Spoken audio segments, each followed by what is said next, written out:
It all started with President Ruto saying that he will respect and protect his deputy president.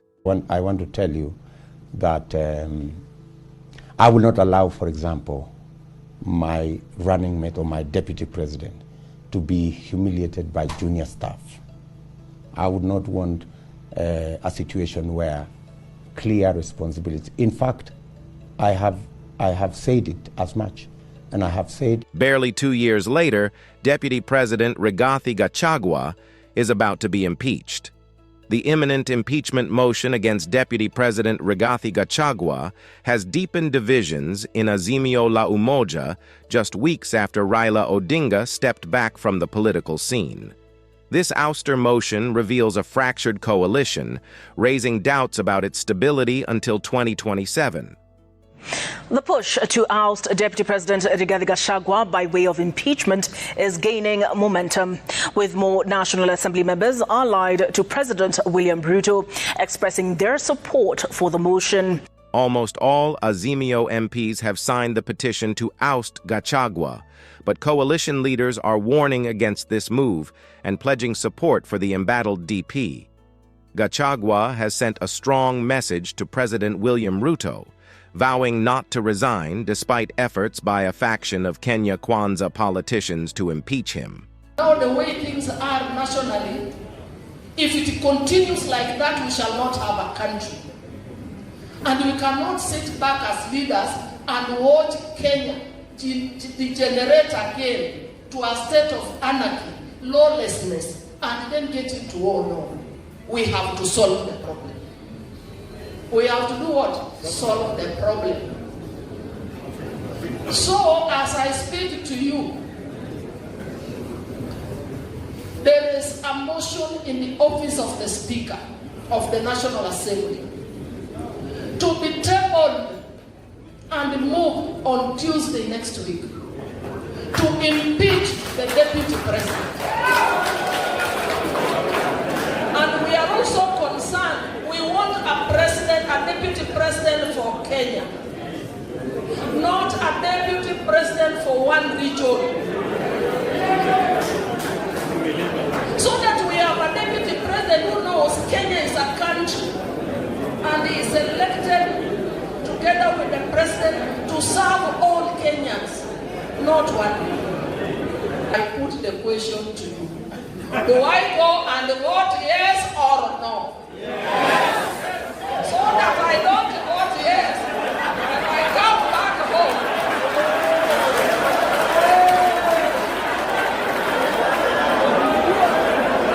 Do I vote yes? Will as many as of that opinion say aye? Will as many as of the contrary opinion say nay? The ayes have it. Speaking in Ngurubani town, Kirinyaga County, he urged Ruto to let him do his job. He openly accused the president of rallying MPs to push him out of a government that the people of Met Kenya heavily invested in. Ati wabunge wananiuzia uoga ati watanifukuza kwa kazi. Wananiuzia uoga. Si wananiuzia uoga. Mimi naambia hawa. Hii serikali tulipata na shida mingi sana. Na ile chama yetu ya UDA iko na president na deputy president. Na sisi tulichaguliwa tikiti moja. President Ruto should stop telling MPs to impeach me.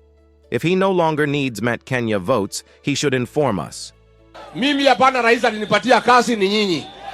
Si ndio? Ni nyinyi ama si nyinyi? Sisi tunasema kama hamutaki Rigathi Gachagua, sasa si UGA itakwisha. Itakwisha haitakwisha. Sasa mimi nauliza wale wanapanga jama pale. Rais wetu na kuomba, hii serikali usiharibu. Hii serikali tulipata pamoja. Hii serikali wacha tutembee pamoja. Wacha tukafanye kazi miaka 3 ile imebaki. Hapo mbele kama uko na maneno ingine unaweza amua. Lakini kwa saa hii mimi nilipewa kura na hii watu ya Kenya. Siko namna hiyo. Wangapi wanasema Rigathi Gachagua alichaguliwa na Wakenya, Si ndio? si ndio? Tukisema harambee, mnasema usiguse mlima. Harambee! Harambee! Harambee! Wasiguse mlima, si ndio? The deputy president declared he would not succumb to pressure to leave. "I was elected by the Kenyan people together with the president, and I'm not going anywhere," he said, drawing applause from the crowd. Gachagua reminded Ruto that they were elected to serve for 5 years and urged him to stop undermining his role. "The president should allow me to work with him for the remaining 3 years. In 2027, if he wishes to drop me, we will respect his decision. For now, we need to focus on delivering for Kenyans, who are facing many challenges." He emphasized the importance of completing ongoing projects started by former President Uhuru Kenyatta, particularly in the coffee and tea sectors. "We should come together to uplift the living standards of our people," he said. Gachagua reiterated that he has become a target for advocating development in the empty Kenya region and opposing the sacking of civil servants from the area. "My political enemies are unhappy with me for loving my people. They call me a tribalist for speaking up for rice, coffee, and tea farmers. Our people are being fired from the government, and I will never stay silent," he declared. Pangwa? You know there are many schemes that are going on every day. You have seen Tell meetings. us. You have seen meetings of trying to divide the people of Mount Kenya region. You have seen meetings of undermining the deputy president. You have seen people being caught and being offered money to impeach the deputy president, to remove him from office, and all that nonsense that is going on. And I was saying, you see, some are elected by the people. And I asked the people directly whether they have a problem with my leadership. And they said they don't have. I drew my mandate directly from the people. And what I was saying, anybody who has a problem with my leadership, anybody who has a problem with my conduct, has every business to talk to my employer, the people of Kenya. Okay. Those are the people who make decisions over my conduct. Those are the people who can appraise my performance. Those are the people who can give an opinion as to what they think I'm doing, whether it's right or wrong. Okay, you're saying that people have been offered money to remove you from office. How so? It's the worst kept secret in Kenya. I leave it alone. No, but you're talking about it. How much money has been offered? Well, it's neither here nor there. I think let's go for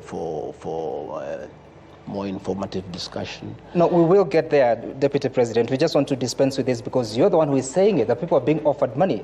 Indeed, that's a crime, isn't it? Yes, of course it's a crime. So who's offering the money? You know. No, I don't know. You get to know. I don't know, Deputy President. You get to know. These things will come out as in the fullness of time. These are things that will come out in the public domain. Why would they want you out? I don't know. I don't know. What are they telling you? They'll tell us. When they want to get us out, they'll tell us. They say that I'm high-headed.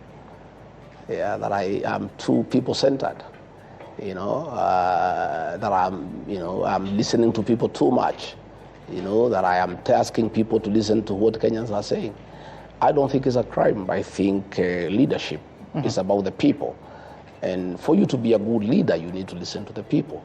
And I keep on listening to the people myself. And I keep on asking leaders, my fellow leaders, to listen to the people.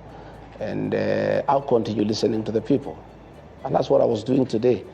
And I'm wiser this evening than I was in the morning when I left here. I have known many things. I am well informed. Because you must listen to your employer, because it's important that you listen to your employer. You're saying that people who have a problem with you should consult the people. In what forum? I mean, where is that in the Constitution?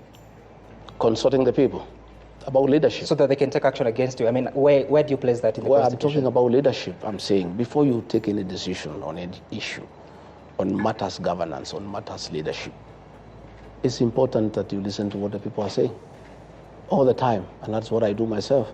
I don't, even the Constitution, 2010 Constitution, you know, gives public participation as an integral part of our governance structure. That anything that affects the people drastically, you need to listen to them. You need to go to them. You have seen many things going to court and being thrown out for lack of adequate public participation. Let me tell you, Linus,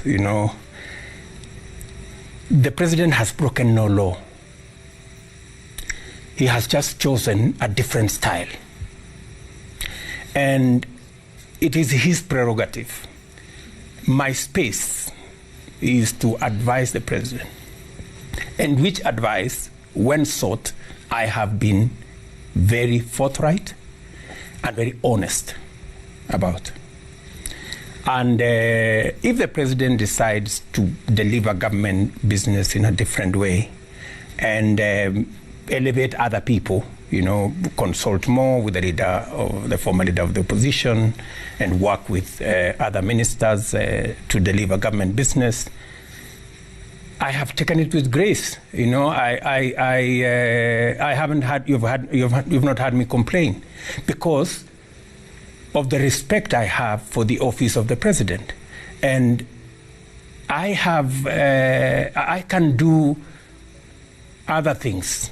I can support government in doing whatever else that the president feels I can support.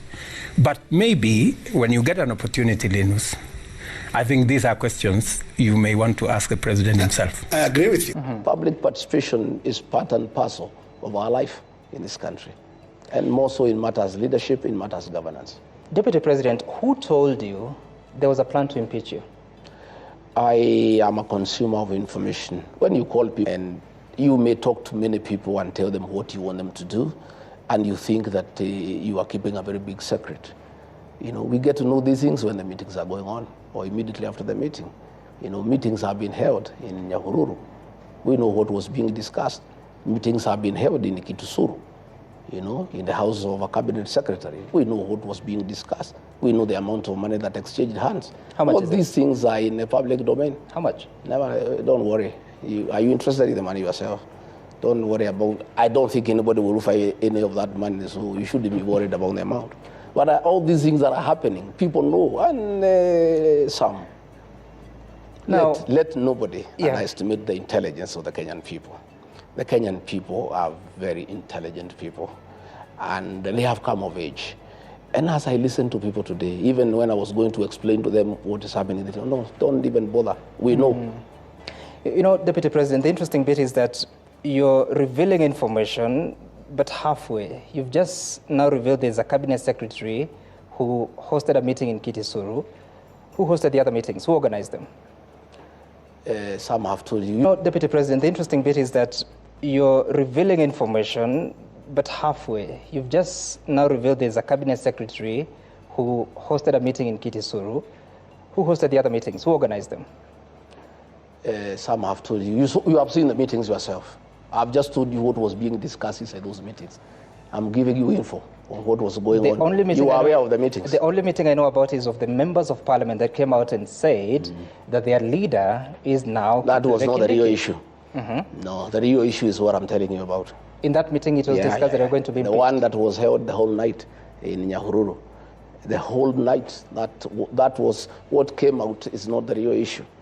The one of dividing the mountain into two, the one of looking for another leader, that was not the issue.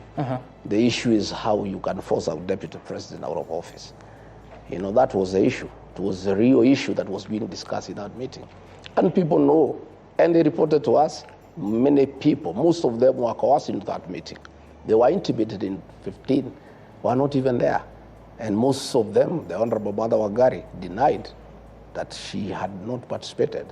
The Honorable Munyoro, the MP for Kegumo, wrote a letter saying he was not part of it. There was a lot of coercion, there was a lot of intimidation, there was a lot of bribery. Coercion from who? Yeah, for those who have the capacity to coerce. Who are those? Pressurize. You can describe them without naming. You know them. I don't know. Well, you live, you get some, you are an adult. You have been around for a long time. I can confirm I am, yes. But I don't have that information. No, you do. You'll find out with the time. Stay tuned for updates on this unfolding political drama.